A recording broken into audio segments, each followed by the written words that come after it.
সবার সাথে ও ডাইনিং টেবিলে বসে খাবে। এই যে এই যে এই যে মিনি ডাইনিং টেবিলে বসে খাচ্ছে, মানে সবার সাথে ওরও খেতে হবে। এই যে দেখেন ডিজিটাল বিড়াল ডাইনিং টেবিলে বসে ও সবার মতো করে খাবে। ওর জন্য আলাদা একটা চেয়ার থাকে। এই যে এই চেয়ারে ওই খায়, এই চেয়ারে বসে ও আরাম করে খায়। এই নাও চিংড়ি মাছ খাও। এই যে দেখেন,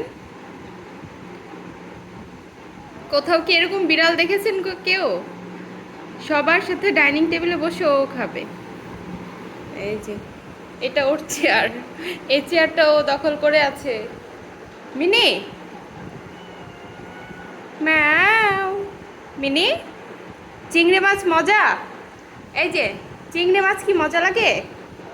এই যে দেখেন, আমরা খেতে বসলে ও ডাইনিং টেবিলে বসে চেয়ারে বসে তারপরে খাবে। ওকে নিচে দিলে ও খাবে না। মিনিকে আপনাদের কাছে কেমন লাগে সবাই একটু কমেন্ট করে জানাবেন। ম্যাও।